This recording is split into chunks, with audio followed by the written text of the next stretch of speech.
Hello, I'm Stephen Monkey Mason, and welcome for a very improv, all over the place audio comedy. It's just a podcast, and this is for Kuffs, and I am pressing play now.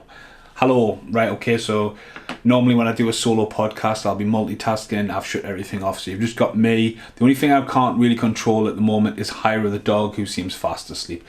Right, so Universal Studios is just passing the old school logo. I don't remember being this Universal on VHS. I think it's Envision. Basically, Kuffs is one of my favourite films. Definitely one of my favourite films of Christian Slater. Watched Pump Up the Volume the other night. But this is the one I remember seeing advertised on a trailer, and just thought, you know, Christian Slater is really cool, especially back in the day. And here we go. Mina Malakovich and Christian Slater. I've just recently seen them in the Shining colour font. They're both in Zoolander. Even though Christian Slater's a very small performance. Christian Slater, like John Cusack, is great at breaking the fourth wall, and I think this film is a little forgotten gem. It had a brief appearance on Netflix in the UK. It was big on VHS. Anyone who's listening to this, if you check out the Australian New Zealand VHS cover box, because the UK one's really cool. Christian Slater, turquoise, bright, luminous yellow font. A very negative black and white photo of Christian, and when you see the New Zealand one, he looks drunk, the gun's slumped, he looks like he's got a bad hangover. It's a terrible picture. As I say, Kuffs has been a fast forward for review from mine. I have it on big box VHS, small box VHS, American.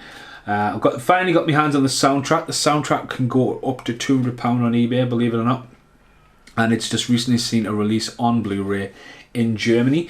Very limited. You get the Blu-ray and the DVD, so I am watching the DVD. It's playing in German.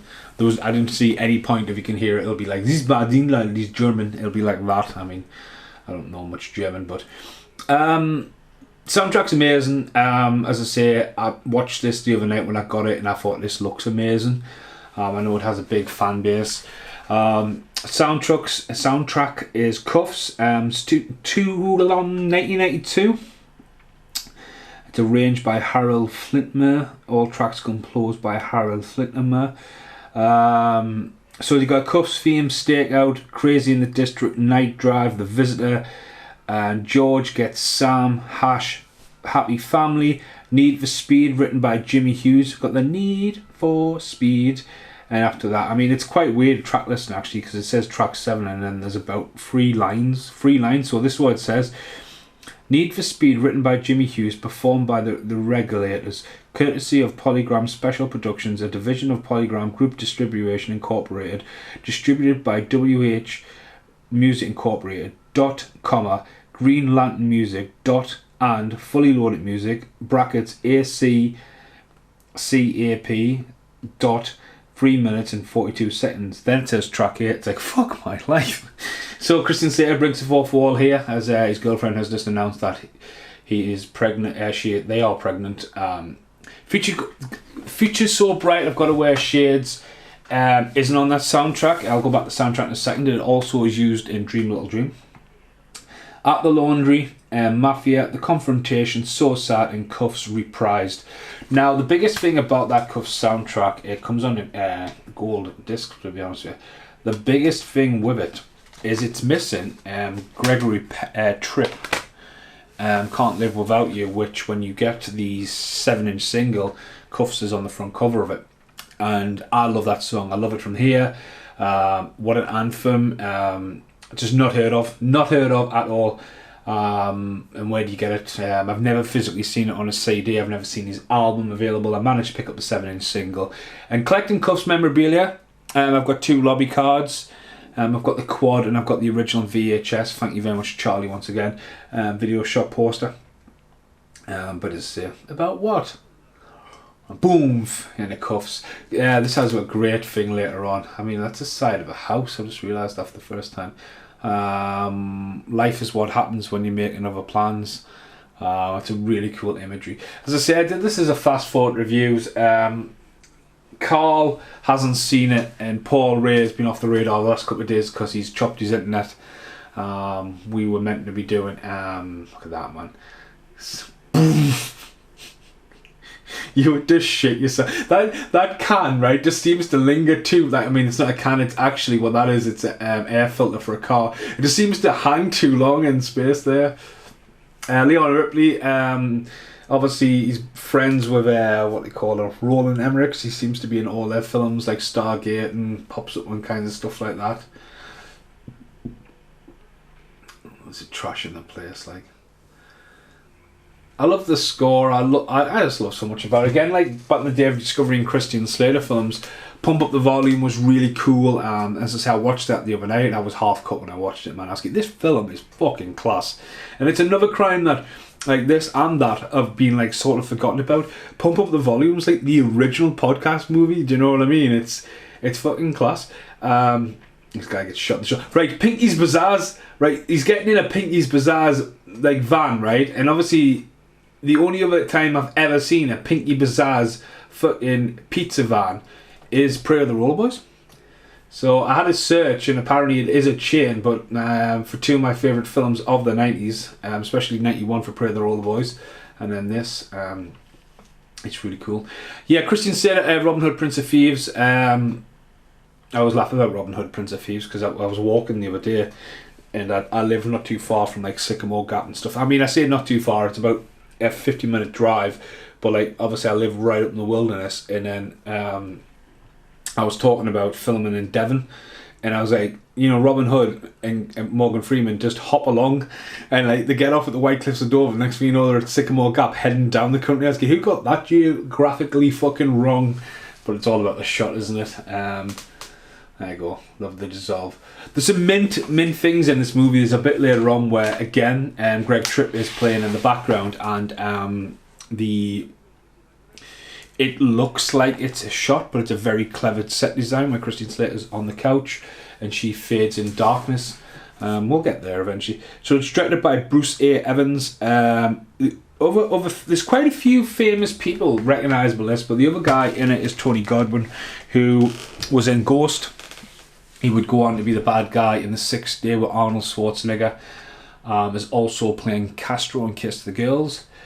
Pops up in a few TV series here and there. Oh, there goes the turkey joke. First one. You mean you've got plenty of time to get this here, mind? He's got plenty of time to kick that out the way. Oh, you can hear the German there kicking off there. So there's always a... I always remember being quite jealous of Christian Slater's hair, and like as a young guy, he has got quite a distinctly Stephen hairline going on. I was like, oh yeah, that'd be cool. And like as a kid, I used to have quite a like fully covered hair, and I was like, oh, we meant to have hair like that. And then I sort of got it, but then all of a sudden I went bald. I was like, all right, so I had a full set of hair. I was say I've seen a lot of Christian Slater films the last couple of weeks. I seen Beyond the Stars, which would have been a couple of years before this with Martin Sheen the other day, when he just plays a small town boy, and hits up with Martin Sheen, who's like a crazy astronaut who's basically stole a bit of the moon. I didn't really know what was going on. He'd been in The Wizard quite good in this. Obviously Heathers was a massive breakout role for him. Heathers gives me hope that somebody at Arrow or 88 Films and stuff like that will see that, you know, some of these Christian Slater films, the forgotten ones, are worth getting a hold of. I know Mobsters carries quite a high second-hand price for something that's discontinued. But no, he was definitely, I mean, he's definitely worked hard. He's still going strong. He's in that new series at the moment, Dr. Death. He's popped up in films like The Wife lately, and there's another one, begins with P. It's not The Paper, but I don't know, it's something like that. But great line. I watched him in The Contender the other day as well, when he's reunited with Gary Oldman for the second time.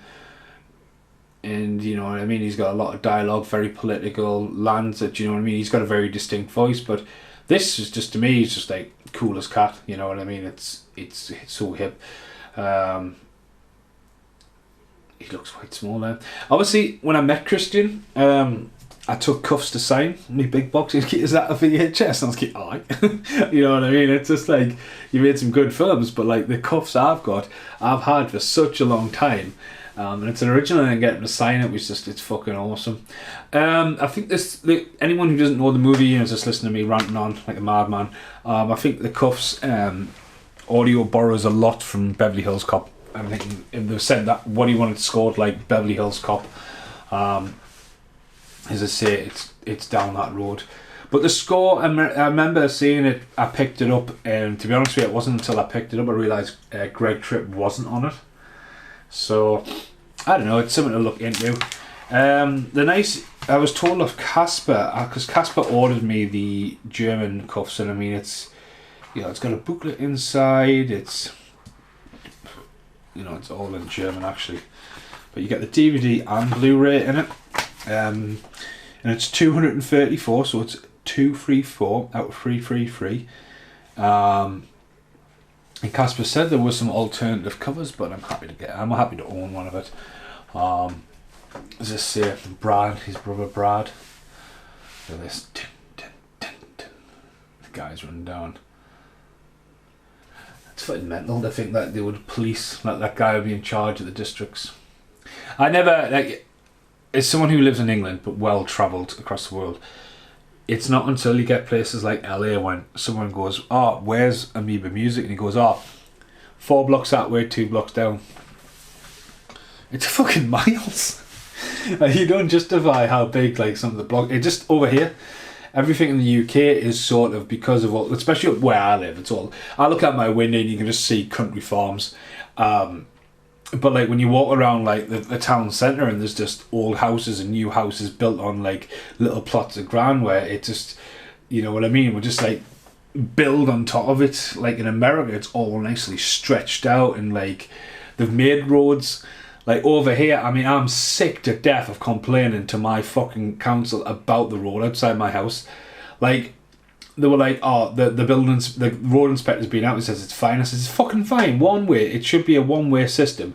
The second, what they've done is they've sort of dumped this load of tarmac in the middle, and I live up a hill, right? So it's sort of driving up a point, and they're like, "Oh well, they said it." So I says, "Did they even fucking try and drive up there?" It's just it's fucking terrible. I drive to work and people just park on the side of the road, and the road's a bus lane, and you think, if this is a main bus lane, this car should not be parked there to cause fucking chaos every fucking time, because the roads aren't wide enough. You just seen how big some of them roads are there. Alright, so we're back to the movie. He's breaking the fourth wall. As I say, him and John Cusack can do it really well, but he's contemplating life. He's got a dream. He wants to go to Russia. That's a creepy vision of Christ pulling away from it. But it's pretty brutal. Greg Tripp's cue is about to come in when Brad dies. It's a very fast movie. It's not very long. It's why I've just really decided to just grab this and rock and roll with it. So this is quite interesting. The Blu-ray on this set is 101 minutes. The DVD is 97 minutes. Paul Ray, if he was on this podcast, would probably waffle on ages. It's about to build up a frame rate. Boom! Boom there, big shots. That's a massive gun. Fucking brutal, that, killing somebody in a church like that. I mean, they're trying to say that no one's seen that. I mean, it's pretty obvious he shot him, isn't it? The fault of the law. I mean, what do you think he was going to do there? One thing about Christian Slater I would praise him for in this, he's lovable as the Kuffs character, I mean, look at that blurred vision. You've got really creepy church music going on there. When he plays a right maniacal bastard like he does in Very Bad Things, Heathers, and a really low budget film called Pursued. Have you ever heard of that? Check that out. You normally see it quite cheap. Normally on them DVDs what got a very slimline case, he plays a headhunter for an agency, and when he plays that psychoticness, he fucking really does well. As I say, he can deliver a very good political role. I think Murder in the First is a great source of that. I think he's got a lot of range. And he's worked really hard. He again trying to track down his films. But again, this was the hype. This is the one for me was right, it's cool. I think it's a shame that he's never reappeared in anything Tarantino. True Romance. I still haven't got around to watching the Arrow release of that. But there again, True Romance got I think True Romance is being released once, right, as a Blu-ray. It then got released again under Arrow Academy, as they just threw out Robin Hood, Prince of Thieves, and they threw out Ace Ventura, Pet Detective 1 and 2, and Last of the Mohegans. And then now finally they've brought out a souped up version, and they went all out. Steelbook, special edition, standard edition. It's sold out straight away. And you think there's a film where you go, right, can we not get Kuffs out? Can we not get The Wizard out? Why The Wizard isn't available? The Wizard's now on Netflix. Christian Slater plays a nice supporting role in that. But it's, you know, it's like these weird 90 films like Mac and Me, and, you know, like very limited movies that have just lost to the scene of time, like Space Invaders or Alien Invaders, whatever the fucking aliens were called, Suburban Commando. It's this era of movies like the Corey Haim ones, like Prayer of the Royal Boys and stuff like that. They seem to have gone down with VHS, literally, like Ski Patrol, like the big releases on VHS, but never seen the light of day of, like, you know, this. A lot of time's passed here, enough time for where's these fucking weirdest t-shirts. I honestly think I've done a podcast for Kuffs before, you know, without checking. I feel like I've done a podcast for it, but I've always put it off because it's on VHS. One of the podcasts I was going to do when I was back to doing them on solo was One Crazy Summer, and I am literally waiting for One Crazy Summer to be dropped off by Casper. I was going to pick it up this morning, but he texted to say I'm not up yet. I said, well, you've messages. I'm only want to drop by and pick it up. Stick it out your letterbox. I'm forgetting his name. He's in Ace Ventura. It's going to come to us what his name is. He's in quite a lot, but I remember from this. Don Davis is in this. Don Davis is also in Beyond the Stars with Christian Slater. How you doing? The much thing there. But yeah, what's his name? It's gonna bug the fuck out of us, actually. It's not gonna be on the back Mila Lotovich, Bruce boxing stuff. Right, we'll get that. We'll get IMDb on the go.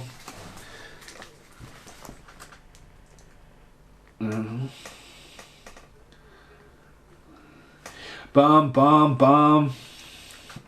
Let's get IMDb rocking and rolling. As I say, he's told there. The music's about to hit. Brad's dead, and the cue comes. Dun, dun, dun, dun, dun, dun. See, even when you type in Kuffs on IMDb, there is a Kuffs TV show with a smaller K, but we won that one. Brad's dead. 5.9 on IMDb. Mila Malkovich, critics reviews. Did you know?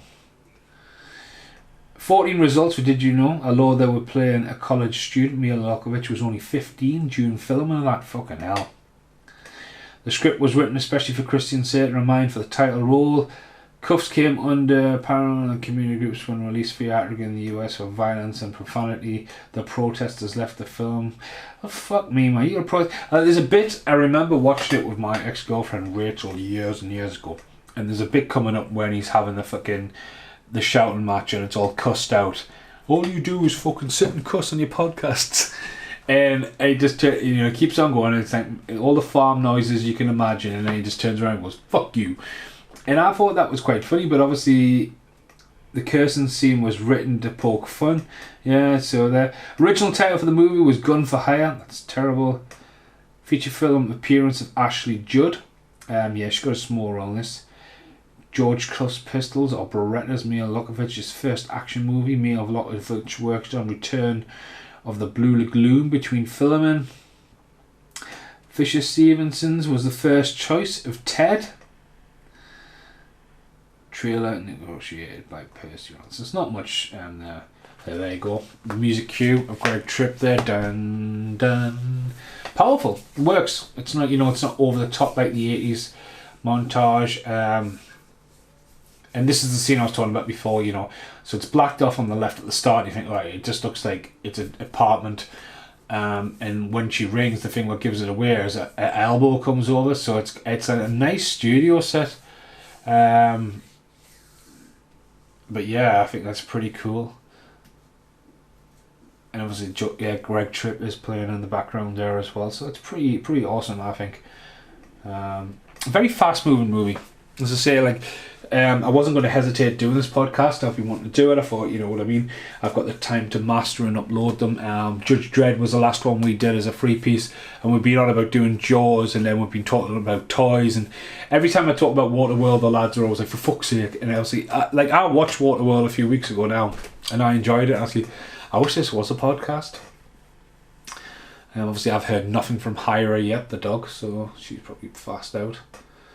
But yeah, it's just say he puts the phone down and she cuts back to black. And the thing what gives it away is her shoulders still just creeps in there, but it's a nice player shot. When I met Christian, he was doing the play for Glenry Grant, Glenn Ross, and he was great. He was fucking brilliant in it.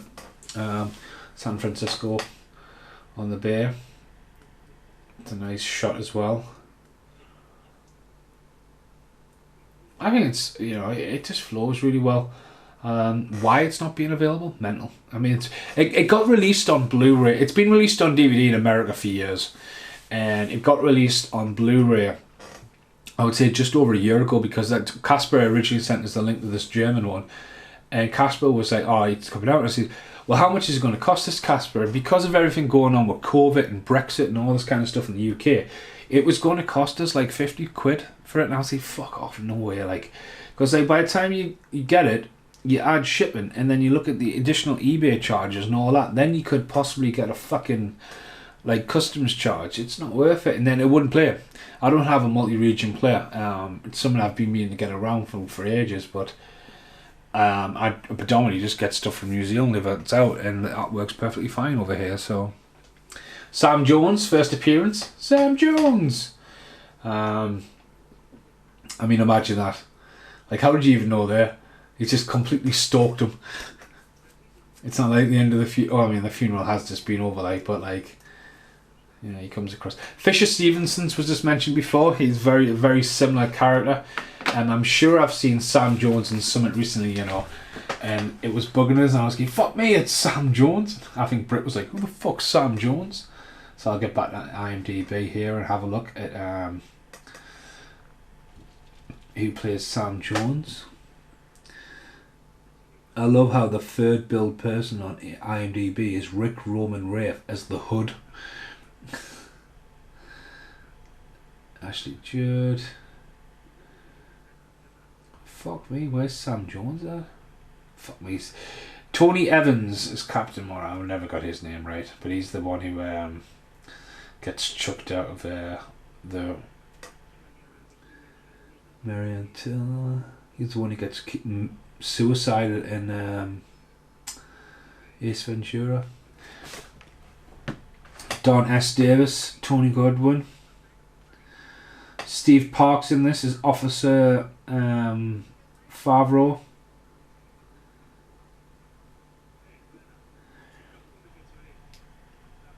Fucking hell, where's the guy who plays Sam Jones? Japanese Hood, Girl Walking, Bot, Tourist, Baby Smith, Taxi Driver. It's fucking IMDb's always all over the place. The Hood, paint store owner, Ashley Judd, wife of the paint store owner.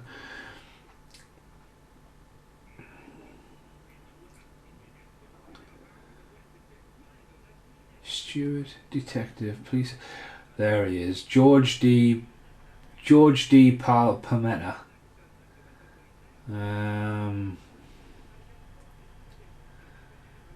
He's in Kuffs. There she wrote. I'll have been watching so much shitty and fucking weird. He's only been in 21 films.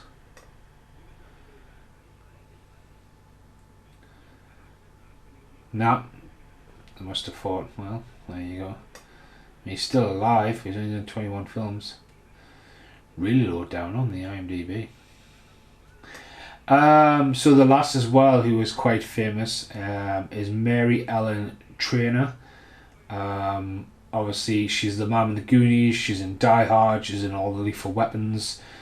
So she's there. So it's got an ensemble cast, and it looks great on Blu-ray. The original, hang on, I'm just going to stand up off my chair. I'm still here because I've got the American and I've got the UK VHS. I was trying to track down the Laserdisc, but again, that whole shipping thing. In the UK, the law isn't what it used to be. This is the one signed by Christian Slater. I've got in my hands. It's distributed through Entertainment and Video. As Christian Slater turns around and breaks the fourth wall again. When you have attitude, who needs experience? It's a winner. The action and laughs come thick and fast and first rate. Christian Slater stars as Kuffs, a 21-year-old George, a high school dropout, has his own ideas of the American dream. George Kuffs is too smart to stand still and too determined to quit, yet his girlfriend Mila Malkovich asks for one thing George fears the most: commitment. He hits the road, but when George's older brother, Brad, Bruce Boxner, a respected San Francisco patrol special owner, is gunned down in the line of duty, George inherits his business against the police chief's explicit orders. George declares his first job is to catch Brad's killer. He is assigned a new partner, a cop named Ted, Tony Goodwin, but the last thing George needs is a police department getting in his way of his investigation. Kuffs is a tale of an action suspense combined with comedy, which delves into the little-known world of San Francisco patrol specials. Approximately 97 minutes. So that's pretty cool. The American VHS is Kuffs Run, again using that San Francisco bridge in the background. Move it, asshole. When you have attitude, who needs experience? Christian Slater is Kuffs. Very slim down, universal marked on here. Christian Slater stars in the non-stop action comedy set in San Francisco. George Kuffs is a reckless young man who wants to make a big score, but when his beautiful girlfriend Mila Malkovich begins to get serious, George declares it's time to move on. Approaching his older brother Brad for a loan, George receives a job proposal instead to join Brad's well-regimented patrol special team. Not too keen on the idea, George's nonsense becomes the new owner of the business when Brad's heartlessly gunned down in the line of duty. Soon George finds himself battling crime spree in his district with a surely police partner, Tony Goodwin. Out of revenge, his brother George closes the dealer. He's now trying to wrestle the district away. Breakneck action heels, slapstick comedy with a hip score by Harold Flemmer in a high-powered adventure. 1 hour, 42 minutes. So yeah, completely different pictures. There is John S. Davis. He's been in a lot of stuff, especially Twin Peaks. He's also, I think he's the guy in Con Air whose car gets crushed by the person coming. But he pops up in Beyond the Stars with Christian Slater. Christian Slater, left-hander. Sorry about this chair. But yeah, I felt this film never gets old, as I say. I remember seeing a trailer for it. I mean, it's Dean Langasaw in it. It's probably I seen it heavily trailered, picked it up, rented it, and it was one of the ones I could buy, and it's been sitting on my shelf ever since. It's one of my original collections. And again, when I met Christian, what are you going to get him signed? You want to get something more memorable. Like when I met him, Kuffs VHS, you know what I mean? I carried that fucking Kuffs VHS all across London. I sat through the play, not knowing if I was going to get the chance to meet him. Do you know what I mean? It was just an opportunity. Which is in the Kuffs review, if you check that out. It's the same when I met Sean Perdweet, and like Sean Perdweet was like, "Is that a motherfucking Laserdisc?" Fucking hell! I was like, well, you're gonna have to open it as well, because I had when I was going to meet him, Dog Soldiers and Devil's Playgrounds. Well, one's made by my cousin, the one's made by my friends. I was just like, right, should get him to sign that, and I think I'm the only person in the world to have Devil's Playground signed the way it is. But when it comes to like what would you get him to sign in, like Event Horizon, and he was very passionate about it. It's the same when I met Feldman in like, right, I'm going to get me Lost Boys 3 poster signed. It's the biggest and proudest thing I have of Feldman as a production. But then, right, I'm VHS, and I picked Edge of Honor because I had a story about Edge of Honor. Although Feldman's probably not too happy about the movie, looking back at it, because he signed right across his mush. When I picked up a DVD, I picked The Birthday because I really liked The Birthday, and I thought The Birthday was quite an interesting film. And if you watch that, when I meet him, he absolutely blown away that I've brought the birthday, and he said it's a fucking rare as fuck I signed one of these, and like, you know what I mean? It's like, you know, you do get the common ones. I mean, you meet the cast of the Lost Boys, where you're going to get them signed. It's like when you meet Keith Sutherland, you need to sign the big box VHS. You're not going to get them signed freeway, are you? Like, oh, sign freeway. You know what I mean? It's like you're going to go for the Holy Grail with that one. But yeah, so back in the movie. Introduction of Tony Goodman. I think he's really good in this. He obviously predominantly plays creepy, sleazy bad guys in a lot of his other films, especially in Ghost. But obviously this shows you Christian Slater keeps running up to narcotics. He gets the sleeping things again. You know, just the recklessness.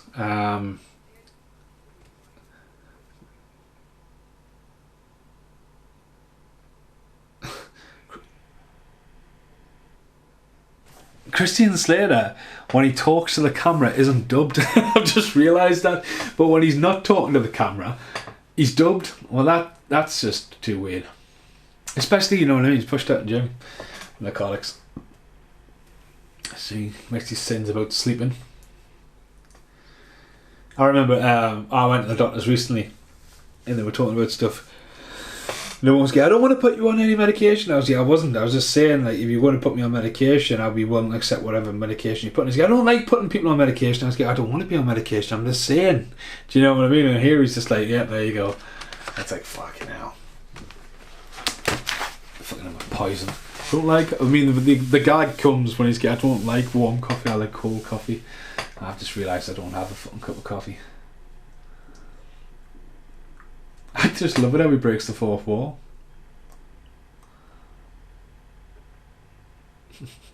It's the Chief's car. I think they could have made a sequel of Kuffs. Because you can see it would have been just in Young Guns 2 as well, and the cast of that. He was very, like, I mean, big. I mean, he still is a big star. But, like, you know what I mean? He was kind of like, had some really big roles. Again, he's an actor where, you know, he's pushed as the Bill star, but then he does take the Christian Slater role or take a lower bill down. It's just one of the things. I mean, a film what's fucking mental. He's made a film called Final Rites, or The Rites to Passage. It's got 2 names. When he's running around as a crack addict on this fucking farm, and he's talking to his toy monkey and the shotgun. Fucking hell, that is a fucking belter of a movie, that, because he's just fucking going for it. That's a guy who killed my brother. Crazy one, that's funny. But see, he's well filmed, you know what I mean? It's like, again, like, stuff's like really well been worked out, and I mean, that would have been filmed at 8 o'clock in the morning, like.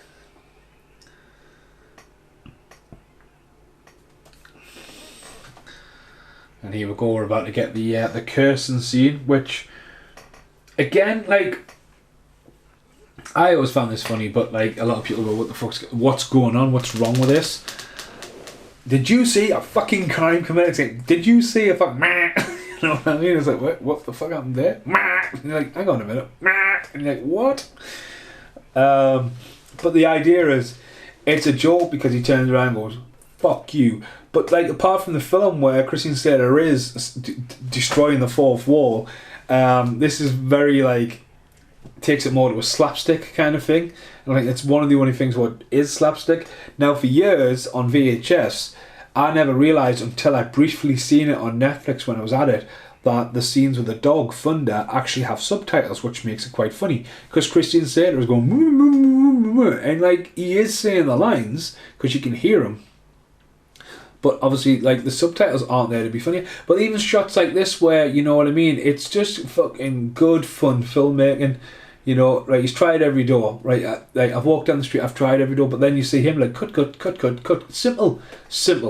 Do you know what I mean? Like, simple, just flows really well. A cup of coffee still there, swinging in and there, shot. One of your customers is getting robbed.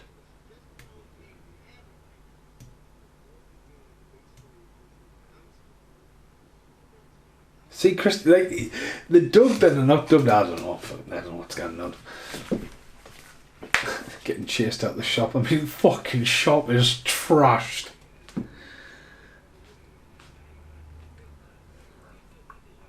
I mean, that's probably the same shop redecorated as they used at the start.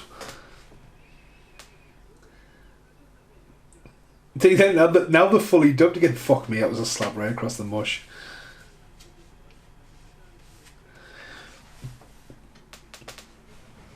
Untamed Heart is a fucking show stealer for Christian Slater. Another film though that's never seen the release, Bed of Roses. See, I remember being in New Zealand the first time I ever went across to see my dad in New Zealand. It was '95, and as I say, I was at the time big fan of Christian Slater, big fan of the two Corys and like proper films as well, because like when you walk into a VHS shop or any kind of foreign films, and it just strikes you because like a lot of covers are different.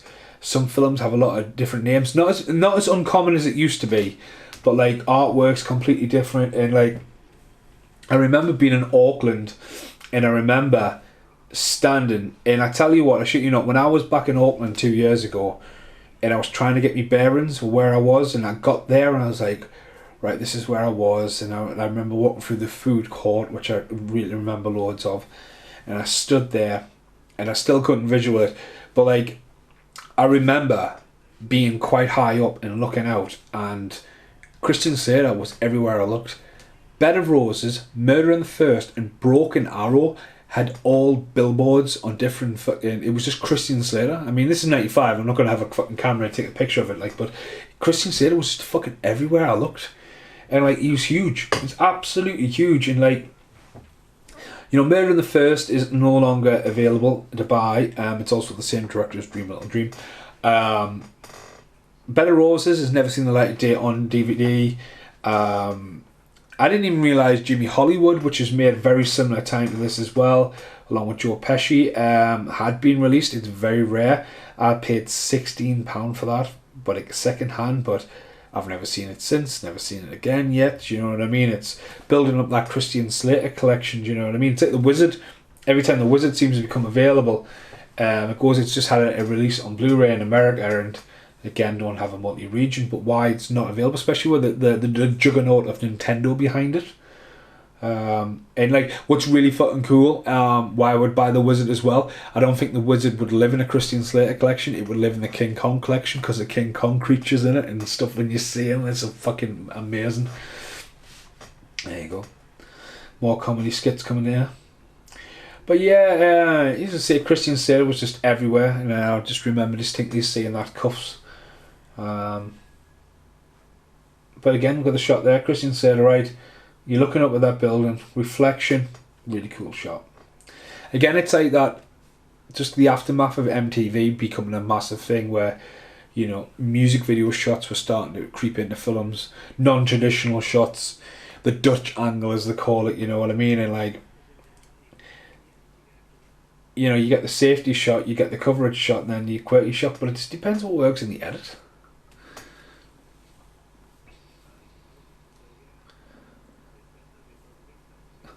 I think we should follow the car. Sounds like decent enough, man. Think that. There you go, the music into it's very Beverly Hills. Very Beverly Hills. So I think we're about approaching halfway. As I say, this is quite cool to do this with no distractions, because normally I'm multitasking. I've got, you know, I'm always backing. I mean, I don't get us wrong, I've still got a lot of files to back up, but, and I've literally, to be honest with you, I've just uploaded tape 1. It's called tape 1, it's a very old tape, and the fucking footage is 22 years old. I'm like, fuck hell. So I've got that to develop after this, but again, yeah. What's he up to? Very menacing. The fuck is that? Fucking seagulls? Hyra, go and tell him to shut up. I don't know why they sound so loud.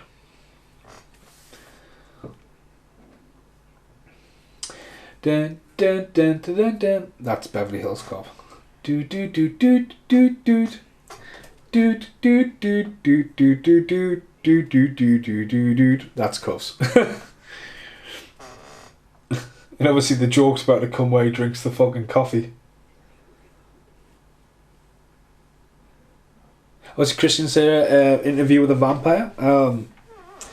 Recently as well, I've been watching Tales from the Dark Side, and for years I knew, obviously following Christian Slater's career, I knew that he was in it, and I knew it was a movie. I didn't realise the movie had ever been released. I picked the movie up quite cheap. It's one of the ones where you don't search for Christian Slater, you just search for the film title.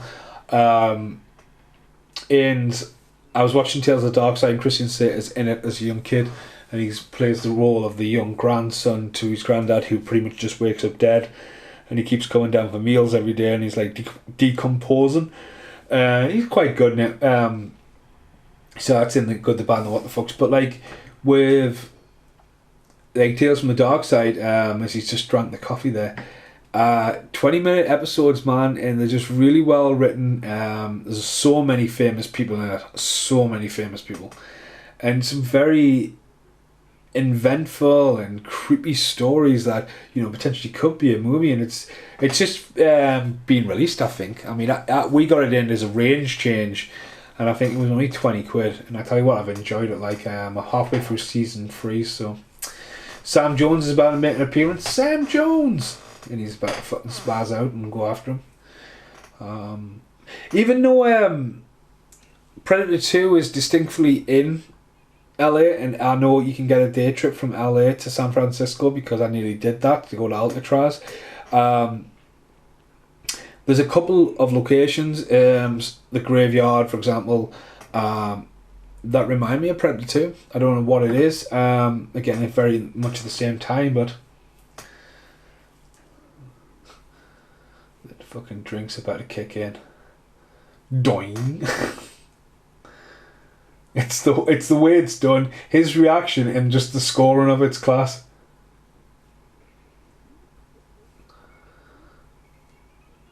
I mean, it is a proper slapstick kind of way to act, and I mean, I'm totally over the top. Fucking eyes going a lot. It is proper fucking slapstick, lad.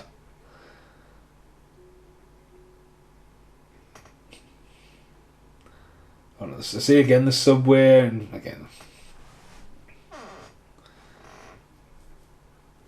I love that extra guy in the background just walking up. Is it shut? There you go. He's away.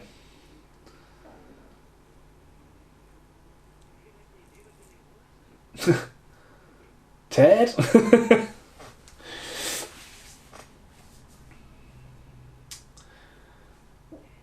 Yeah, Christian's a huge mid-90s. Did everything, like Interview with a Vampire, obviously replacing River Phoenix, and donated his entire pay. He didn't, because I've read his autobiography, that is knocking around. To be honest with you, that must be in the library. It's not like he's on, like someone's just copy and pasted most of it, like, but you know, he's notoriously known to give all his money that he made from Interview with the Vampire. And also, to be honest with you, Star Trek 5 Undiscovered Country, he pretty much, it's filmed around the same time as this. He looks exactly the same as he does. He literally knocks up to get the commander out of bed. Don't get us wrong, I don't know if it's Kirk or it's fucking Pritchard, I'm sorry.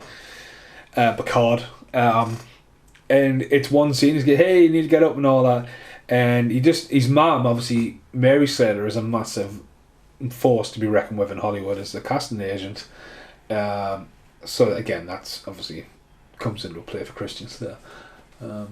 But he never cashed his check that he got paid for. He's got it framed because he was a Star Trek fan, so he's never cashed it. So he wanted to keep the check for being in a Star Trek movie. So that's, you know what I mean, that's when you know you're rolling in it and you're just willing to be, you take chances to be and stuff. But I see that sometimes it works the opposite way, because like sometimes, for example, Corey Feldman's in a film called, what is it, Murder.com or Killer.com, and he's in it for a brief scene chewing some grass behind a bar, And he's just giving it the whole hillbilly thing, right? Fucking his name is slapped right across the top of the box. He's not in the movie for 2 minutes. Corey Haim in Trading. Like, Corey Haim's name's top billed center. He appears in a dream sequence as himself for less than a minute. And you think, you know what I mean? And like, they're the kind of roles where you think, fucking hell. So, I mean, fucking hell, he looks way older. Like, if she's only meant to be 15 in this, Jesus. This guy's getting angry. Hey, are you a cop? I would do my tits in watching this because he's speaking English, then he's dubbed German at some points. You a cop? Die. Because he's like, hey asshole. But again, like, there's a lot of, at this time, there was a lot of skits, like suicide, where you had Crocodile Dundee walking around like, this is my route, what are you doing here? Or Riggs from Loaded Weapon jumping off the building with it, and it was like, how to get the jumpers down. It's just like, Jesus. Like John Cusack, man, when he's like, gets out the window and falling away, and it's like, looks and there's no windows, you're like, fucking hell, shit your pants. That's just the highest. The janitor of Kuffs, I've seen him on IMDb before, and I was like, I do recognise that mush. He's probably in the X-Files or something. Let's have a look what he's famous for. Oh, he's been an absolute fucking load to the janitor. The janitor's name is John Acapella. Oh yeah, I'm really gonna. Friends, he's in the X-Files, so there you go. Oh no, from the X-Files. I was over the moon the other night. Oh, hang on. He was in Mind Ripper. There you go. And he's the Silence of Mind Ripper. That's where I would have seen him from. That's one of my later podcasts. I'm over the moon that X-Files was coming out on vinyl, but then I was gutted to find out it's a record store day, and I cannot be fucking arsed with that. You a cop? Yeah. This is really cool as well, the slow motion is here. The camera stuff, the slow motion. And Christian Slater's fully going on here. I mean, he's just he don't know if he's been yanked or he's just jumped into it. No, he jumps anyway. Boom. Slow-mo. Passage of time quite quick. Oh, I never realised there's a woman just fucking milking a child there. I mean, that's going to be left him awkward where, like, the guy's sitting there, I'll be back in a minute, I'm going to go and see my ex-boyfriend, and he's just sat in there. Like, a woman just needs to look up, like, what are you looking at? Well, nothing, I've got nowhere to, like, not look, like...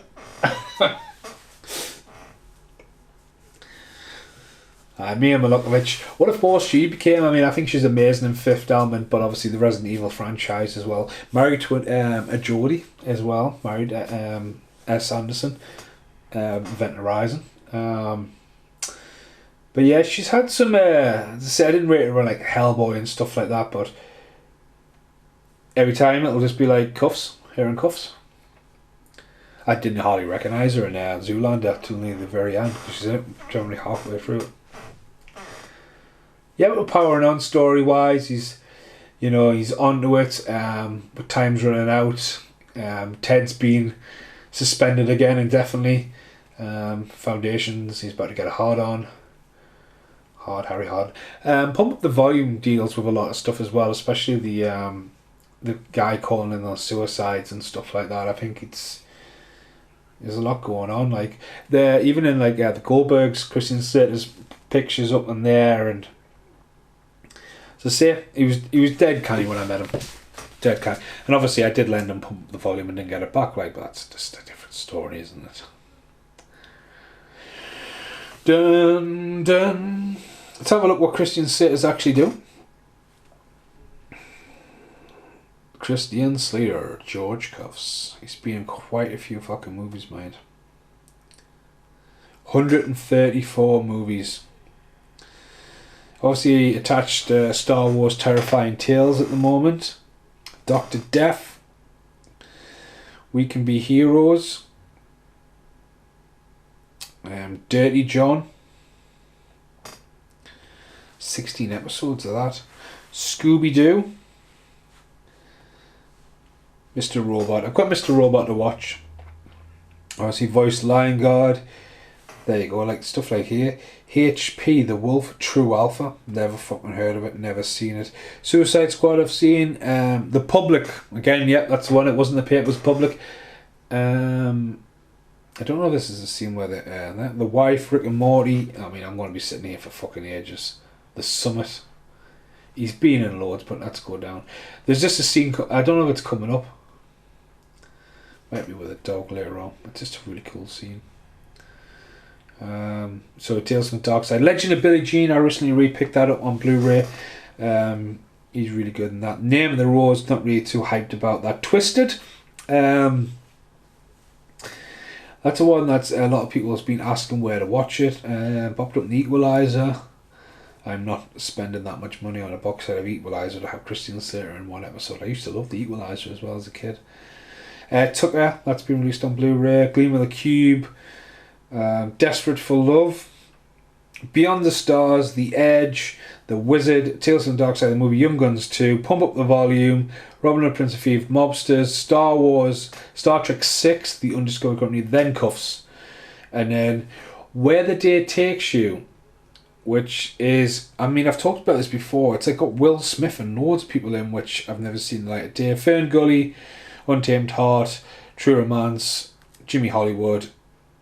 You know, like this is like the heyday. Sitting there, just these fucking Murder in the First, Bed of Roses, Broken Arrow, Austin Powers cameo, Julian Poe, that's just disappeared. Merry Christmas. Hard Rain, love Hard Rain. Basil, fucking hell, right? I watched Basil the other day. I totally forgot about Basil until I seen Basil there. Produced by Christian Slater, based on a book. Jared Leto's in it, and it's just a weird one because it's all set in England around Windermere. Christian Slater plays this, like, you know, guy with a plan. Claire Filani is a love interest for both of them. And then it's kind of like, is it all in Basil's head? Because Basil as a kid's very creative. And Basil always likes to run around, make himself look disfigured like Clarence Lindsay, and puts a bag over his head. And then years later, he's fucking Christian Slater's running around, fucking looking disorientated and fucking with a bag on his head. You think, what's fucking going on here? It's a fucking weird one, and it's obviously seen released because of obviously Jared Leto. But it's fucking weird. Like, if you had like when I hadn't seen it, I didn't know when it was going to be. We're all gonna die. He's about to surprise Sam Jones, who hasn't got a seatbelt on. But Jared Leto in it, Christian Slater, and it's just it's a fucking what the fuck movie for me. A what the fuck? Got the car phone on the go. Can you imagine that? Like, where you got pulled over, no seatbelt and a car phone. Full on. I mean, he's talking in German and he's talking in English, so whatever. As the movie's powering on, there's been a few little bits of action pieces here and there. It is a slapstick. I think it flows very well. I don't think it's a laugh out loud comedy. It does have little bits and bobs, but I think what the film has is heart. It's passion. You can see the passion in who's made it, and you can see Christian is completely zoned into it. Do you know what I mean?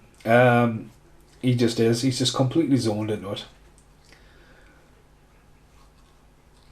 Sounds like this is me before Sam Jones, right?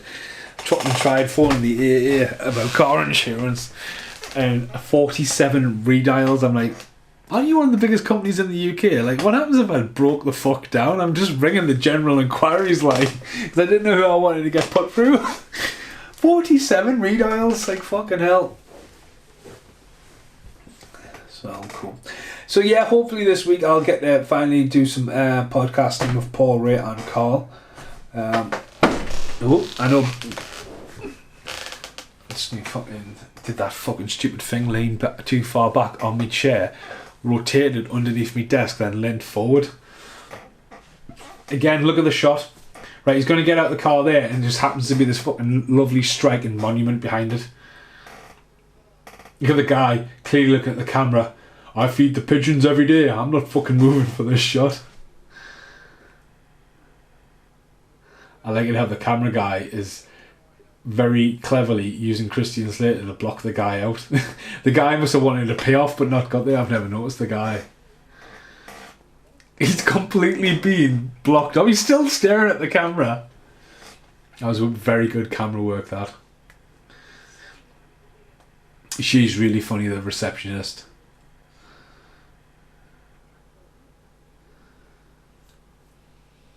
Can I help you? I've never seen him in anything else. It's one thing to look down Iron Baby. Oh, fucking hell, he's in that. I don't remember in that. But the Golden Glove champion.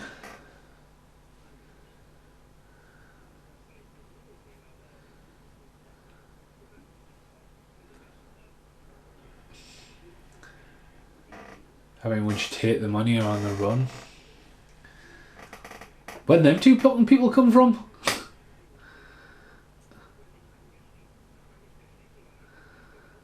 They got shot for you people.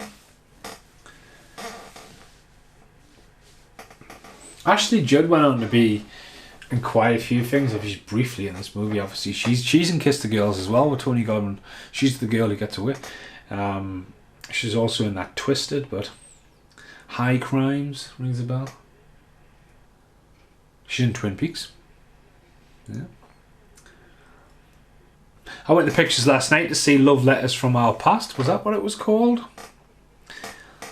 In old school cinema. But again, I had no idea. The thing is, what I enjoyed about the movie is I had no fucking idea what I was going to see and what the fuck it was about. And watching it back on a big screen, watched it with my glasses on as well. Obviously, felt the pain of having a small cinema, being quite a large person. But no, I enjoyed it. This guy here, the florist, he is one of the Irish the kings in Sons of Anarchy. But obviously here as well, gay awareness. It's quite cool as well. It's alright, it's cool, yeah. It's just the thing, loving kisses and all your pink parts. He just looks at him like, what the fuck. But yeah, that film last night, it was all about finding letters in the newsroom and archives and a story from the past to the present. There's a Coca-Cola can there. And he's another Scribbler. Squeaky voice.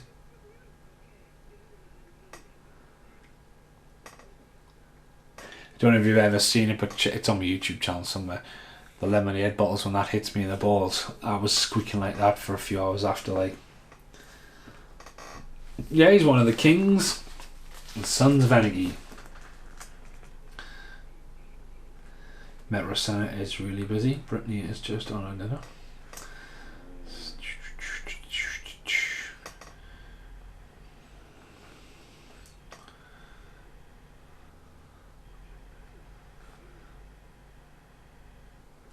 Oh, I just heard from Sapien Records as well. See, fucking said that there. No fucking problem. Sapien Records. I was on camera the other day and I couldn't fucking pronounce it. I'm fucking terrible when shit like that does.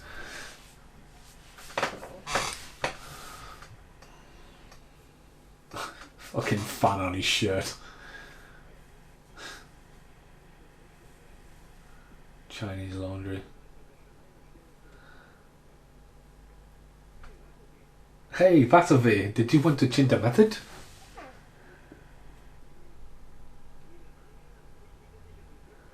It's fucking weird it would change languages. But yeah, because he invites her over for dinner. It is a bit disorientated at the start because, like, he's never at his own home at one point because it's Brad's apartment. And again, you watch the film so many different times. Look at the fucking pants he's got on. Takes the gunner. You're going to get us all killed. I mean, this is after it's been wrecked. What are you doing here? I fired you. This is so fucking memorable. Yeah, but I listened to I've listened to it a few times actually. The Star Trek commentary. I mean, I'm not like a massive Star Trek Stargate commentary. Picked the Blu-ray up. Obviously, fun memories of it, but the commentaries are quite good. I mean, I listen to any commentary. I listened to Hostage last night But Roland Emmerich's always the talk highly passionate about Leon Ripley. Like he's always in their movies, hidden away even sometimes. But he's great in this. But like even though he's a bad guy, he's a menacing threat. It's his wardrobe kind of like again it keeps it light and upbeat. I'm gonna take the gun out of your head. You might not live to regret this. See, it's in German, but yeah.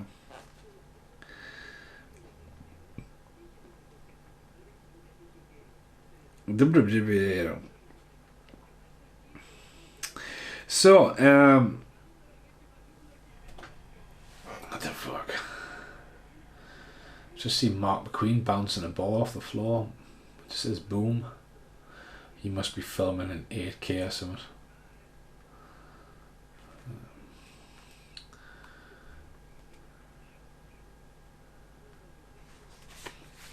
So yeah, as I say, it's Saturday. As I say, it's quite early. It's about lunchtime. That payphone almost makes it feel like they've just took over a certain bit of the district. What you're doing is shitty.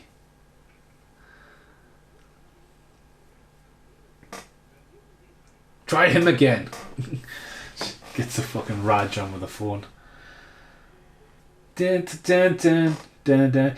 As he pans around here, and like I remember this from the trailer where he's in the get out there, and he's got the fucking, this binoculars, not fucking binoculars, man, goggles on in the shower. I mean, it's total sense, like. Now get out of my bathroom. But again, it's like, you know what I mean? It's like flows all the way in. Where's he staying? Brad's apartment. I mean that. It's like the bit where he pulls the gun out and he's lawyer or the bank manager, and he's just low. He just goes.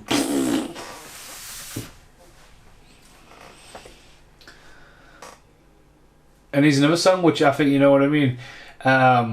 For the soundtrack to not to be released, to have like a few, because they got Pump Up the Volume soundtrack, and like what was really weird about Pump Up the Volume is everybody knows the way the movie starts is actually sung by somebody else on this. Like you think, hang on a minute, there's one thing for the song to be a cover, but then for, you know what I mean, you're not to use, like, it doesn't make any sense. Like it's Leonard Cohen, but it's not Leonard Cohen on the soundtrack, but it's Leonard Cohen in the movie, so why not put, you know what I mean? And like obviously with the soundtrack, Need for Speed, which is briefly played in the start when the fucking car chase was on, but for this song not to be used, for Greg Tripp not to be on the soundtrack, it's just weird. It's not like there's an alternative soundtrack. It's not like the one I've got's the score and there's a soundtrack. Even here, going back to the whole door scene when he goes down the street, and it's just the solid lockdown shot and the jump cutting in around. I mean, that another shot there where it's just, yeah, perfect. And again, it's going back to the turkey joke. There's another turkey in there, black bed sheets on. Again, to be honest with you, I've probably done that so subliminal, but I love that kind of look in an apartment, and it's, you know, in the old room when it was just a dead small little flat, and doing the whole wall brick effect. You know, it's just that kind of American apartment thing I was looking for, like. Early. It just opens the door and it's him with a fucking machine gun. Gun! Gun! Because there's a scene coming as well where Christian Slater goes back into the glass, and like, it's quite a ambitious stunt. I don't know what's going up there on the far right. It looks like it's a fake wall, not fully built yet. Kind of happens with movie sets. You do stuff that way because it's completely different now in the background. So that must be a wall in progress for them doing that shot. Shit. You know, because it is obviously just going to get absolutely blown the fuck. It'll just be a studio set rigged to blow.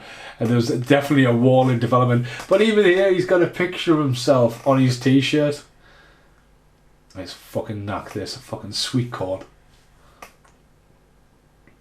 Doink.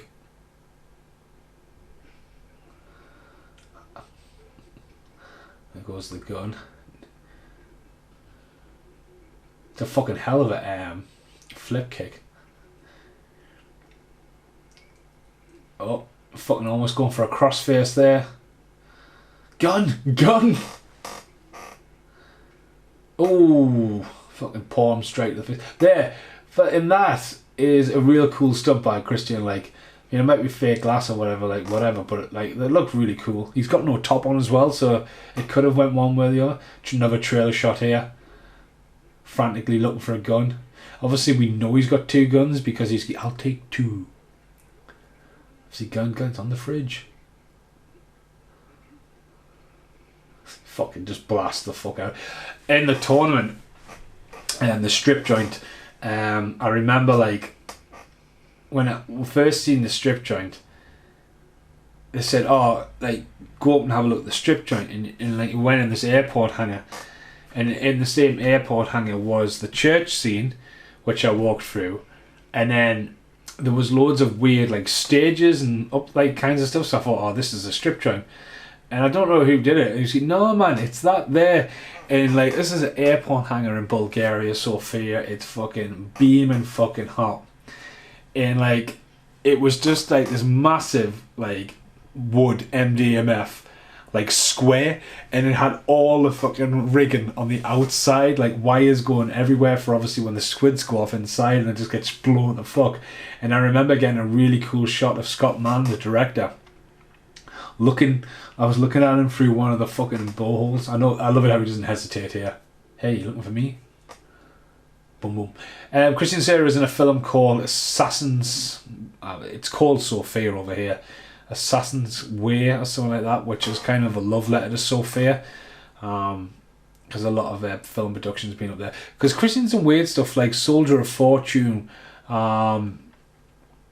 know, he's done like The Deal.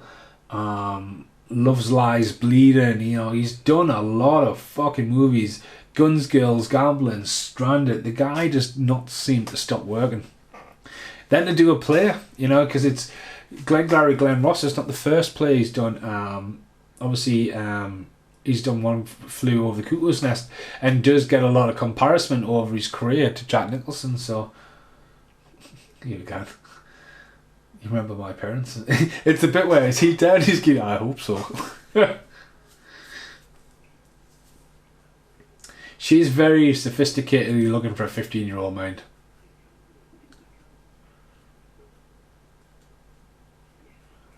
I was saying this on the other podcast. I think when you see a movie and you first introduced to either an actor or like a sign, every time you see that movie again, they always seem older to you, even though now you're probably older than they are in the movie.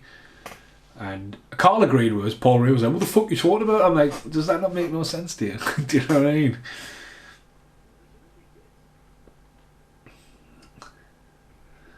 It's all gonna go down.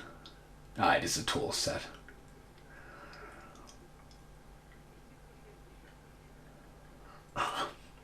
Is he dead? I hope so.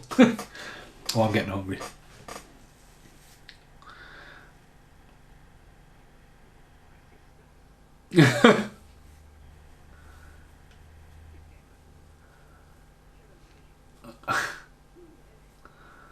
Shot him in his t-shirt, man.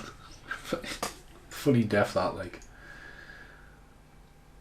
Fucking bit here when he scares the fucking. He just. What direction would you give that guy? Right, I just want you to put your hands out and like. It's like what?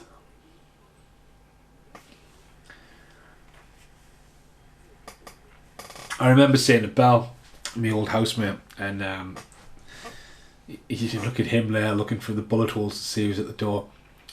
Belle had this. He just pushes him out the way. Belle had this peek hole, right? In like, it was the fucking worst peek hole you've ever seen. So if you think of a door, and I'm telling you the story here. Bottom half of the door is just solid, and then at the top half of the door there's 2 planes of glass from top to bottom, and there's a middle bit, and like in the middle of the middle bit is a way you can have a look. But like if you walk up there and look out there, whoever's outside is going to see you looking in there because the panes of glass. Do you know what I mean? If you took the top half of the door, 40 40% either side of the middle of it is glass. So it's just like, I think it's on YouTube. It's just like, fucking honest to God. Talking about wrapping up the problem there, he's used the money, he got the down payment there, so wraps that up. I always found that with Sons of Anarchy. It didn't hang around a lot, Sons of Anarchy. Never trust a bald-headed barber because he has no respect for your hair. I've had that quote stuck in my head. I was thinking, what a fucking line it is. It's so true though.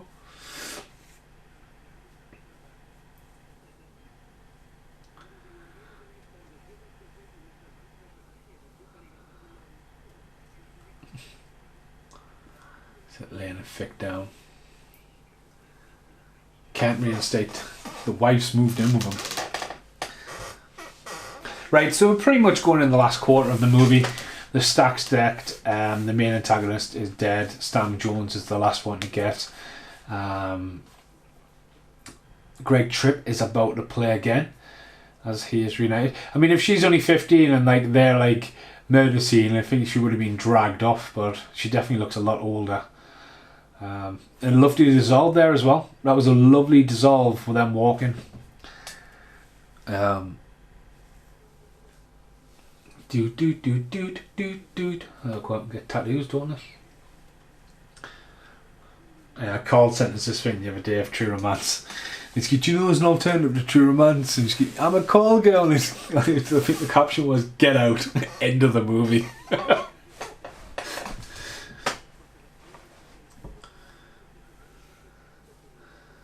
Fucking hell! What the Japanese fucking team going around the back?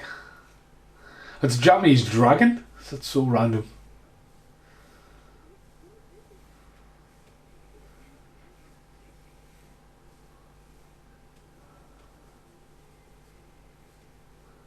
I've never went in get a small tattoo like that.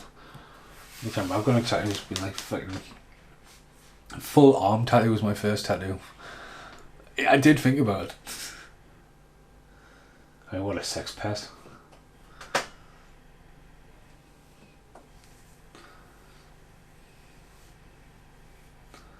I see quite a that imagery. I think it's on quite a lot of the boxes, isn't it? Yeah, that's on the back of the big box VHS. A lot of press stuff knocking around. As I say, I'm happy to have two of the lobby cards that I managed to get in one frame. But you do see quite a lot of press packs, but it's all America. I've never got around to putting the quad poster up. I have an interchangeable quad poster, which is just a homemade frame, really, and everyone I've put up's been quite damaged, so I've been very careful about the ones I've put up. I've never put up Prayer of the Roller Boys. I've never put up my Gremlins one for the anniversary. I've been meaning to speak to Matt Davies and get, like, you know, there's again, lovely shot of San Francisco Bridge, that, and the sunset. But yeah, just sort of protective, but obviously the quads I've got are folded, so... Santa Monica. Again, look at that shot. It's really cool. As I say, Greg Tripp's just been briefly playing in the background there as well. Ding.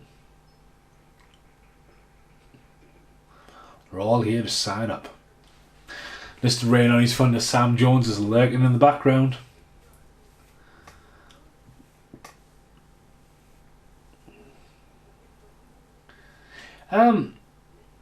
High school and all that in America always seemed a lot more fun than England. I remember looking at schools in New Zealand and then also seeing how my brother's doing. It's very similar to America, but like the whole dropout thing and how you don't have to go to high school, like a diploma to high school, and it's... I'm touching wood here, but like there's the basics you learn in school, and like I think schools are definitely a lot better than they were, especially with all the programs and all that. But kind of like, I know a lot of people who went to school, university. Look at my Brian, fully trained school teacher. Like, he's now fixed his telephone poles, and you know, he's got the family to sort out. But you know, his wife, that's how we met his wife, because she's a teacher as well. But you know, getting into that profession's hard business, you know what I mean? I've always loved media, but when I wanted to go to college and study media, there was fucking nothing around. I shit myself there. Nothing around, and like in school, like I was speaking to one of my mates, was a Peason's christening, and we're talking about being in school and that, and someone said, "Oh, we didn't learn much in school, did we?" And I was like, "You learn the bare necessities, but you don't learn, and you learn friendship and people skills, and you know, you get your English maybe on the right path, but like." When we sat there and we were fucking joking about it, I was like, "You don't, like, back then we didn't have computers. You wouldn't be able to get away with the school. I mean, the school I went to was not there now, but like we were talking about this as well. We said we used to do PE on a Friday morning, and there's no showers, and it's like, how wrong is that now? Like there was showers, but they didn't let you go in them. It's just like the fucking first class of the day. And we were talking about some of our friends in school who were a lot bigger and stuff like that. And you think, here's that scene there with the red, and it's just the message on the wall. It's fucking brilliant. I want to go and write that on the wall. Life is what happens while you're making other plans. I've got a red wall in the house like that could have that message on. But like we were talking about, like, and it's like, you know, there's not a lot, like, you know, pursuing, and like, you know, like a lot of our friends are going on and do some great stuff and all that, but it's like, it's hard, especially like if you think about how much it costs and stuff like that, and it's, a lot of it seems to me just like making it impossible. If you want something, you're going to get it, you know what I mean, and you've just got to wait for it. If you really want something, you'll get it somehow, somewhere. Waiting's the best way, but I was trying to say there, it's just like I know schools are a lot different now, but it's just there when he's saying he dropped out of high school so he can't have a job. That makes no fucking sense. He owns it. Do you know what I mean? It's, you learn, like, what film was I watching the other day? Oh yeah, quit school, try to get on the Here Comes Thunder. Hit the job market early. What the fuck was that in? I don't know. It was in someone else watching this. Get it all kickstart to the job market.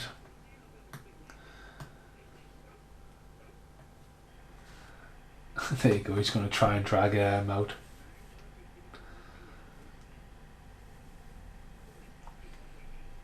And Chief's wife.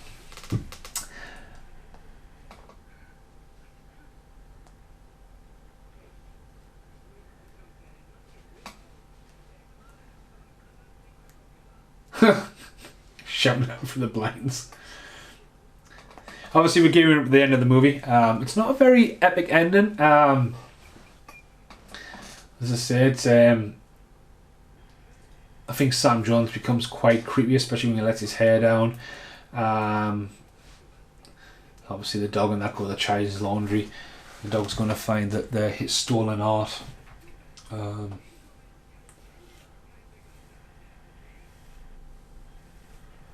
He just totally looked at the camera.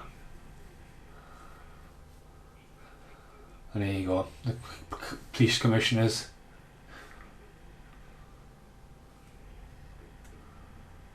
It might even be this movie when he was just like, yeah, I decided to get a jump start on the old job market. I don't know. It was something I was watching. I've watched so much with being off work. I watched Reanimators. I watched, tell you what I did watch, and I was just looking through some stuff, Secret of the Stored, the He-Man movie, and I watched it with the audio commentary. I was like, I haven't seen this for fucking years. Very interesting comedy track. Very interesting. There you go. Look at the dog. Like, just get the dog to slide down here.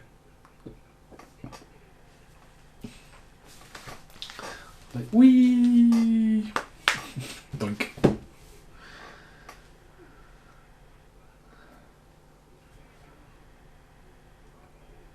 Laundry's not a big thing over here either. It might be maybe in the cities, something like that. But like, there's one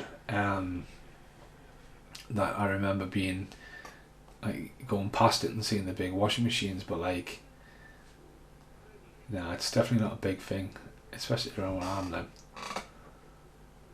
Just remember, there's one of the henchmen I think's got this big birthmark across his face.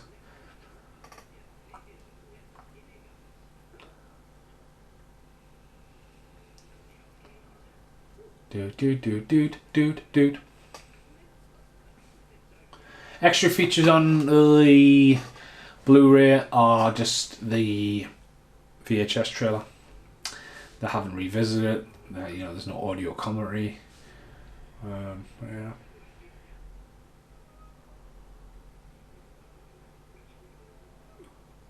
you go. Discover it's in the tubes.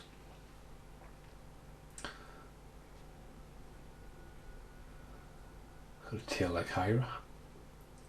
I'm surprised Hyra hasn't come up. I have no idea what Hyra is.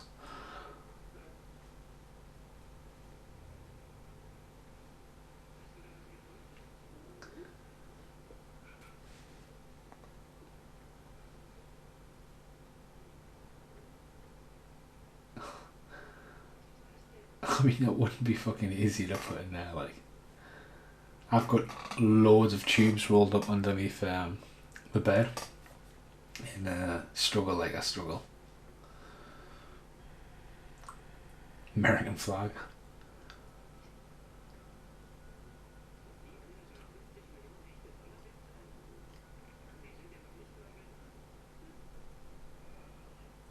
Dum. Just getting it for you.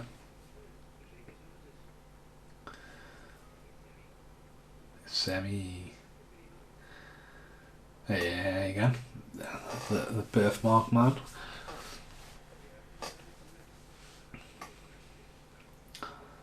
It's quite menacing, like. So yeah, definitely not long on this. Ow! Fuck. So we'll try and do one crazy summer this week.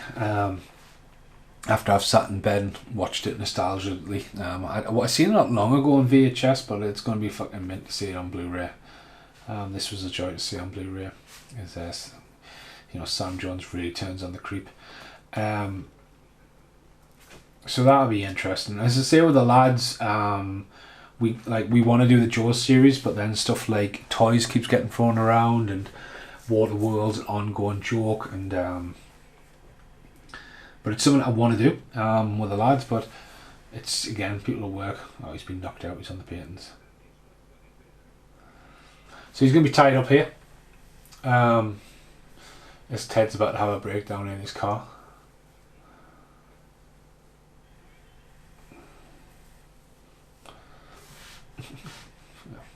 Doing all the housework and all that.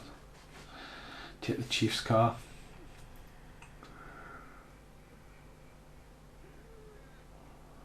He is quite sinister, I think, like, because when he plays Castro and he's got that mask on and Kiss the Girls, he's, he is playing a bit of a doof in this.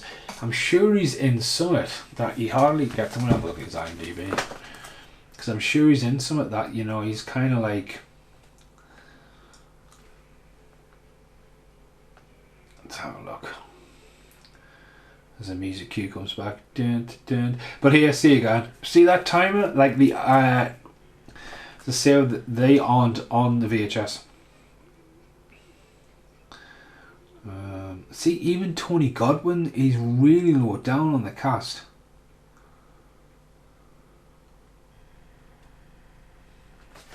He sort of has a breakdown at the fucking traffic lights. I'm thinking! Fucking what the fuck just shouted so it's fucking brilliant. I'm thinking! Like gets beeped at the traffic lights. He was in The Mechanic, Last Samurai, Last House on the Left, King Richard. He's been a lot. He's in The Insurgency, Unknowns. He's in Dexter. Even going down his IMDb, Kuffs hasn't even popped up, and I am literally clicking left. 6 Day, Tarzan. Oh fucking hell! So he was Tarzan. So he was Tarzan in the Tarzan movie for Disney. So that's probably going to be his big one. From the Earth to the Moon, I've started watching that recently. So he plays Neil Armstrong in that. Kiss the Girls. Nixon, Reckless, Truman, Last Word, Pocahontas, Last Tattoo, Love Matters, Pelican Brief, There, Kuffs has finally appeared. Tales of Crypt Ghost. That was what I was thinking of. Friday the 13th, part 6 was in.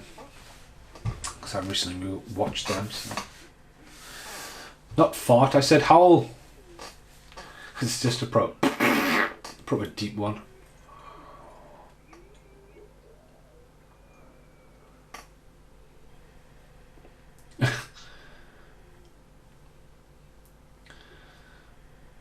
I tell you what though, when he says bomb and then quickly jumping out the window, you gotta look at the dog. Dog comes out the window with him. Like, it's not a trained dog, it's a fucking stunt dog.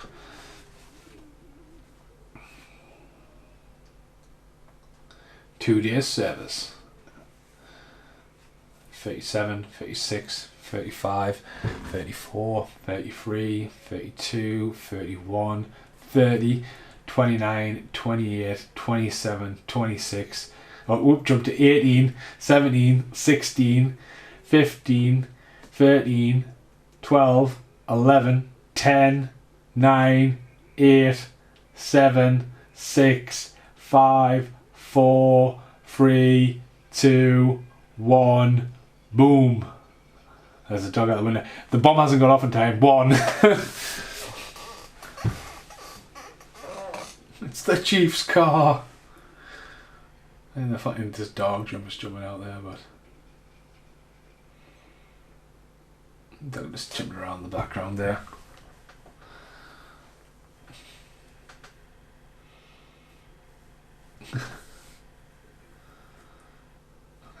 It's about having a fucking breakdown.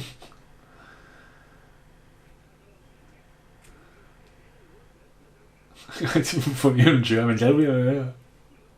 It's the Chief's car. How's it sound? Did with a Chief's car. Big explosion. Obviously, San Francisco. The Rock. That chase and the scene on the Rock and stuff like that. Metro. So they were like films in the a couple of years later. So San Francisco was like, yeah, come here and film me. Murder in the First. Planet of the Apes. The newer ones. There's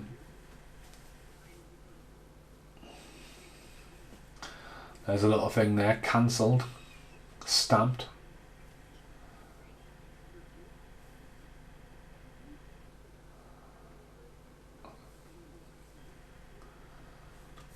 Ask him how the dog is.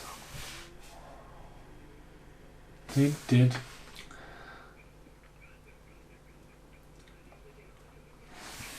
Now they go and get some guns, arm up for the last thing. So we haven't got long left, about 15 minutes maximum. I'm not going to probably talk over the end credits because they're just fucking rock and roll. I think the last podcast I did on my own was Mindhunters. It's been a while, like March. To me personally, this is probably like the 4th phase of podcasting. I remember when we first started them with Jack and they were a bit hit and missy when we could do them. Fuck me, is that? I popped up when Jack, and then I went solo, and I just enjoyed them. You know what I mean? You're on Lonely Tree YouTube. You click, you want to listen.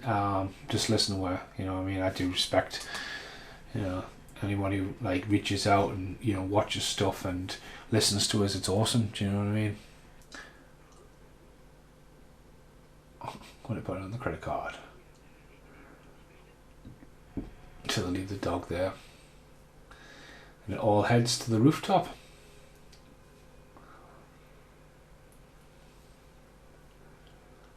They go for the deal.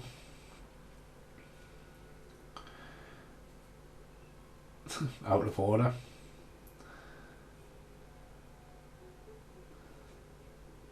So there you go. Establishes that they've left the dog. It's a wild goose chase. You never see the chief.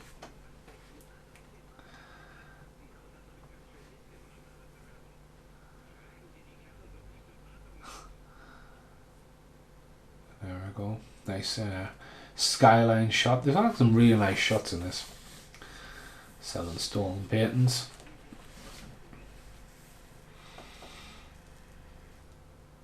Oh, you wouldn't put a briefcase on the roof of a car.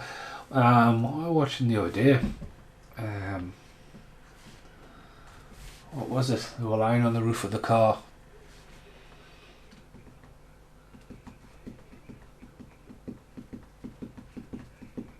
What the fuck was it?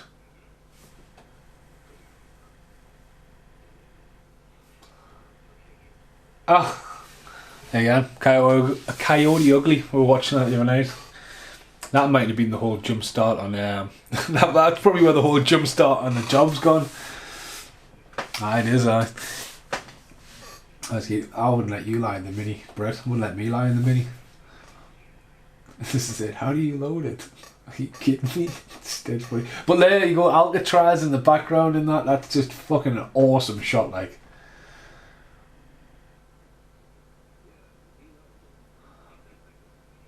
It's got some really nice locations. Keep the van.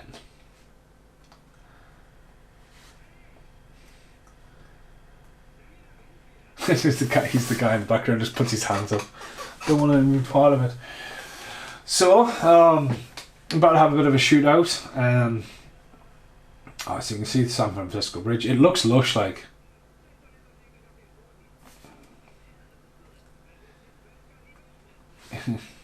Just fucking decks him, doesn't he?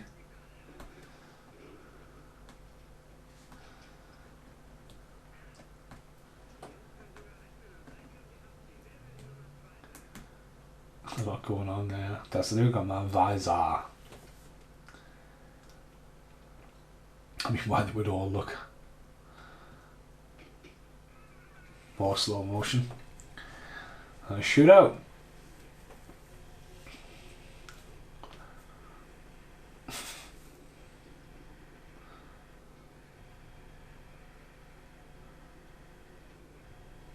Music kicks up again.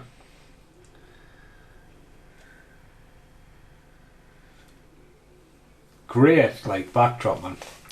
Now it'll all be fucking just green screen, like green strops, filled in later on. Oh, Scheisner.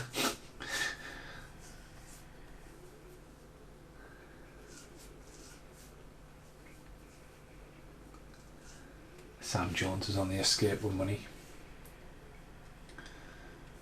Just greed, though, innit? Too much greed. He had enough money to begin with. I'm really sick. Cover me. What the fuck?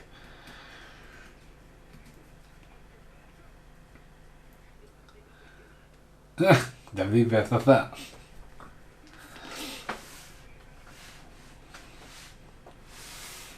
Comes the backup.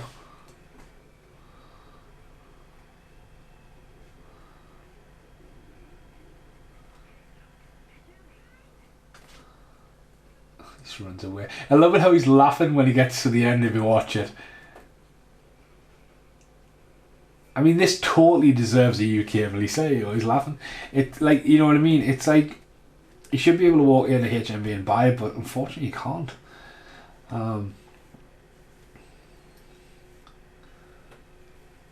Probably 88 films would be a good suit for it.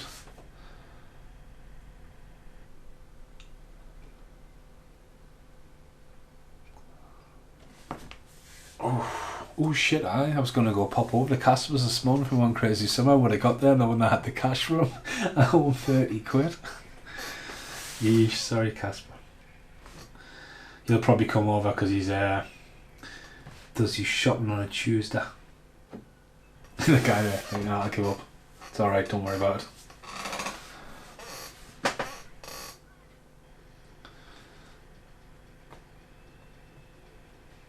So quite a little dark, little creepy ending as Sam Jones is creeping around in the shadows in the background here.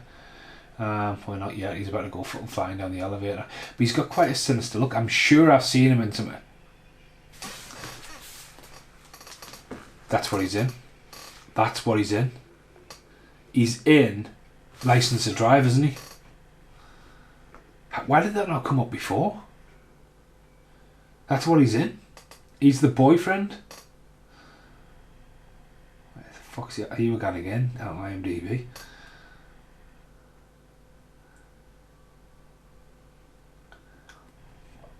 I just got a message off Mr. Jones. I'm looking for Sam Jones and Afron Jones has just messages. That's so fucking weird. Right, so he's the boyfriend in License to Drive. 21 films. Get right at the bottom. The Nutcracker, Personal Best, Mary Widow, Murder She Wrote, Popeye, Star Trek, Flamingo Kid, Kuffs. He's got to be the boyfriend. No, it's not. It's a guy from Congo. Hello, sir. Many thanks, my DVD. So his DVDs has come. Gets one on the shoulder.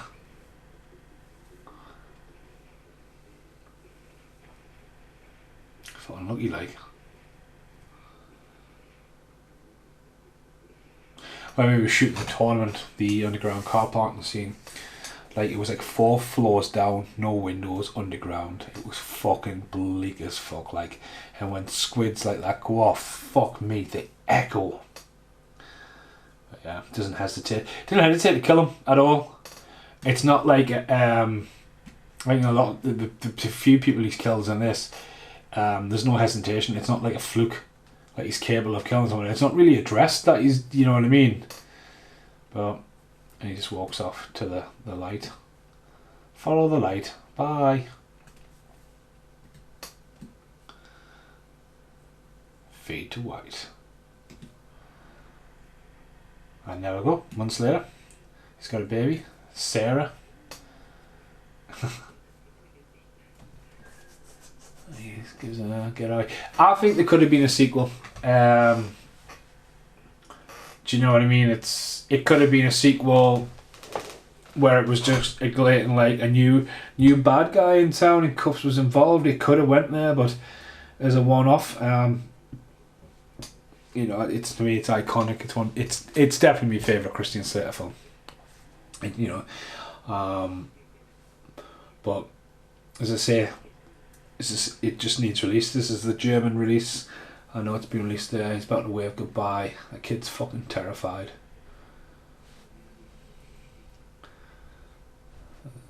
Time has passed. Just passing the kid around. And let's get out of here. But yeah, he smashes the fourth wall, just like John Cusack does as well. So, and I love it how he just gradually just walks off camera there. It's just like, right, yeah.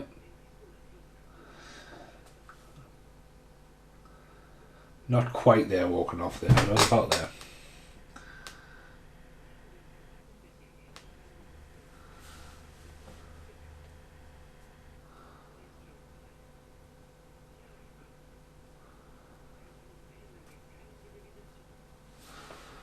So yeah, there you go. He just walks off and it's boom, it's over. Casting over appearance. So it's the audio podcast for Kuffs. As I say, it's an absolutely awesome film. I'm guessing that this podcast will probably get picked up quite a bit because people will search for it. As I say, it was available briefly in the UK on Netflix. It hasn't seen the light of day on VHS since. But if you like Kuffs and you still listen to this, make sure you check out the Lonely Tree. There's lots of stuff to do with Kuffs on there as well. And this is obviously one of the newer podcasts that features the new dictaphone refilmed for this. Right, I'm out of breath. I need a drink of coffee.